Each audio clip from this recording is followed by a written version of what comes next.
Praise the lord. Christmas ભાઈ તથા બહેનો, દિવ્ય દયાના દિવ્ય સંદેશમાં તમારું સ્વાગત છે. મે 3 તારીખ આ સંદેશ સાંભળવા તમારા સૌ માટે અને તમારા હેતુ માટે વિશે પ્રાર્થના કરું છું. પાસ્કા ઋતુનો 5મો રવિવાર છે. શાસ્ત્રપાઠ સાંભળીએ. યોહાન ગ્રંથ 14મો અધ્યાય 1લી કડીથી 12મી કડી સુધી. ઈશ્વરે કહ્યું, તમારા અંતરને અસ્વસ્થ થવા દેશો નહીં. ઈશ્વર ઉપર શ્રદ્ધા રાખો, મારા ઉપર પણ શ્રદ્ધા રાખો. મારા પિતાના ભવનમાં ખંડ ઘણા છે, એમ જો ના હોત મેં તમને જણાવ્યું હોત ખરું. હું તમારી માટે જગ્યા તૈયાર કરવા જાઉં છું, અને હું ત્યાં જઈને તમારા માટે જગ્યા તૈયાર કરીશ. એટલે હું પાછો આવીશ અને તમને પણ મારી સાથે લઈ જઈશ, જેથી હું જ્યાં હોઉં ત્યાં તમે પણ હો. અને હું જ્યાં જાઉં છું ત્યાંનો રસ્તો તમે જાણો છો. થોમાએ કહ્યું, પ્રભુ, આપ ક્યાં જાઓ છો તે અમે જાણતા નથી. પછી અમને રસ્તાની ખબર શી રીતે હોય? ઈસુએ કહ્યું, હું જ માર્ગ છું, હું જ સત્ય છું અને હું જ જીવન છું. જે કોઈ પરમપિતા પાસે જાય છે તે મારી મારફતે જાય છે. તમે મારા કહ્યા ઉપર શ્રદ્ધા રાખો કે હું પિતામાં અને પિતા મારામાં વસે છે, અને કેવળ કાર્યો ઉપરથી શ્રદ્ધા રાખો. હું તમને સાચે સાચ કહું છું, જેને મારામાં શ્રદ્ધા છે તે હું કરું છું તેવા કાર્યો કરશે, એથી વિશેષ મોટા કાર્યો પણ કરશે. આ પ્રભુની વાણી છે, તે આપનો આધાર છે. ખ્રિસ્તમાલ ભાઈ તબેનું, દુનિયામાં કોઈ પણ વસ્તુ કાયમી નથી. જીવન કાયમી નથી. આપણા જીવનમાં સુખ કાયમી નથી. આપણા જીવનમાં દુઃખ કાયમી નથી. દુઃખ વગર આ દુનિયામાં કોઈ માણસ જીવ્યા હોય એવો કોઈ નથી. જીવન પડકાર ઉપર પડકાર ફેંગે છે. જ્યારે પ્રભુ ઈસુએ કહ્યું,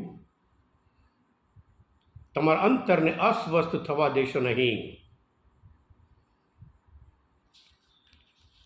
છેલ્લા ભોજન વખતે પ્રભુ ઈસુએ જે કહ્યું, જે દુનિયામાં પોતાના હતા તેમના ઉપર પ્રભુ ઈસુ સદા પ્રેમ રાખતા આવ્યા હતા. શિષ્યના પગ ધોયા પછી જે થવાનું છે એ બધું પ્રભુ કહે છે. તમારામાં એક મને દગો દેવાનો છે, બીજો તો ઇનકાર કરવાનો છે, અને તમે બધા મને છોડીને જતા રહેવાનો છો. અને યહૂદીઓના આગેવાનો મારા ઉપર જાત જાતના આરોપ લગાડશે, ગિરફ્તાર કરશે, મારી નાખશે. ત્રીજે દિવસે હું સજીવન થઈશ. આ બધું સાંભળી શિષ્યોને ડર લાગ્યો. જેમના ઉપર વિશ્વાસ રાખી, શ્રદ્ધા રાખી, 3 વર્ષ જેમની પાછળ પાછળ ફર્યા, જેમના ઉપર આશા રાખી, અને એ કહે છે એ મરણ પામવાના છે, મરી જવાના છે. જો પ્રભુને આ થતું હોય તો પછી આપણું શું? ખ્રિસ્તમાલ ભાઈ તબેનું, ડર આપણને આંધળા બનાવે છે. જ્યારે ડર હોય, આપણા જીવનમાં કોઈ આશા ના રાખી શકે, નિરાશ બનીએ છીએ. ડર હોય ત્યારે મનોબળ મજબૂત નથી, નબળું બને છે. ડર હોય ત્યારે કશું કરવાની પણ હિંમત નહીં ચાલતી હોય. અને ત્યારે આપણે ડર હોય ત્યારે આપણે લાગે છે આપણે તે નિષ્ફળ થવાના છે. ડર આપણે આગળ વધવા માટે એક આડખીલી રૂપ થઈ જાય છે. એટલે પ્રભુ ઈસુ કહે છે, તમારા અંતરને અસ્વસ્થ થવા દેશો નહીં. પ્રભુ ઈસુ તે પોતે પુનરુત્થાન પામ્યા પછી લૂકના ગ્રંથમાં 24મો અધ્યાયમાં 38મી કલમમાં, તમે આટલા બધા ગભરાઓ છો શા માટે? આ બધું શાસ્ત્ર મુજબ બધું લખ્યું છે. શાસ્ત્રમાં જે લખ્યું છે એ પ્રમાણે બધું થયું છે. આ બધું મેં તમને કહ્યું છે, 3 વખત કહ્યું છે. આવો, મારી પાસે આવો, મારા હાથ જુઓ, મારા માંસ જુઓ, એમ કરીને એમને ખાતરી કરાવે છે. સજીવન થયા પછી પણ ડર એમનામાં.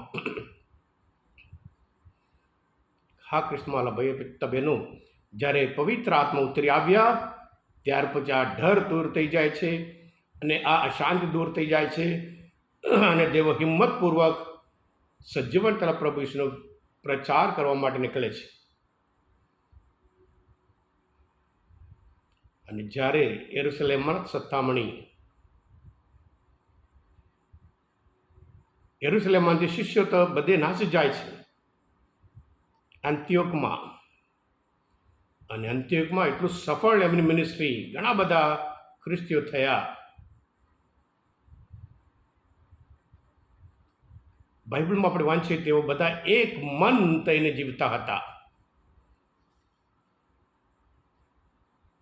એક મન પ્રેષિતોના ચરિત્રમાં 4 અધ્યાયમાં 32મી કલામાં આપણે જોવા મળે છે, વિશ્વાસીઓનો સંઘ એક મન અને એક જીવ બની ગયો.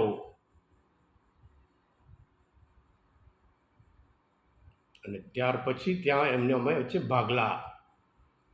યહૂદીઓને લાગ્યું અમે બધા ઊંચા, યહૂદીઓને બીજા જે ગ્રીક સ્પીકિંગ છે એમને માટે નીચા ગણતા હતા. એટલે ગ્રીક સ્પીકિંગ લોકો ફરિયાદ કરે છે, પણ પ્રેષિતો એના માટે અમે જે સંદેશ પ્રચાર કરવાનો છે છોડીને આ કામ કરવા નહીં, એના માટે બીજા માણસોને પસંદ કરીએ. જેમનાથી ડરતા હતા એમની સામે જઈને તેઓ આરોપ લગાડ્યો, તમે ઈસુને મારી નાખ્યા, પિતા પરમેશ્વરે એમને ફરી સજીવન કર્યા અને તેઓ જીવે છે. અમે એના સાક્ષી, અમે ખાધું છે, પીધું છે, અમે સાક્ષી છીએ અને જે જોયું છે, સાંભળ્યું છે, અમે પ્રચાર કર્યા વગર રહી શકીએ જ નહીં. હા કૃષ્ણવાલા ભાઈ હતા બહેનો, એવી રીતે પૌલ પણ 6 અધ્યાયમાં 13મી કલમમાં ફિલિપીના ધર્મસભા કહે છે, મારામાં બળ પ્રેરણા પ્રભુ ઈસુ ખ્રિસ્તને પ્રતાપે હું સર્વ કંઈ કરી શકું. બળ પ્રભુ ઈસુ આપે છે, વિશ્વાસ પ્રભુ ઈસુ આપે છે અને સત્ય એ જણાવે છે. અને સાથે સાથે ડેસ્ટિનેશન કહેવાય, જ્યાં પહોંચવાનું હોય, એ પિતા પરમેશ્વર પાસે પહોંચવાનું હોય, એકમાત્ર માર્ગ છે એ પ્રભુ ઈસુ ખ્રિસ્ત છે. હા કૃષ્ણવાલા ભાઈ હતા બહેનો, આજના મનચિંતન સાચા સમજવા માટે પ્રભુને ઓળખવામાં મદદરૂપ થયા હોય, તમે પોતે દિવ્ય દયા અને દિવ્ય સંદેશ સબસ્ક્રાઈબ કરજો અને બીજા માટે પણ ફોરવર્ડ કરજો, કારણ તમે બધા આશીર્વાદિત છો, અભિષિક્ત છો. પ્રભુ ઈસુ તમારામાં વિશ્વાસ રાખું છું. બોલો દિવ્ય દયાનો જય. God bless you all. Jesus I trust in you.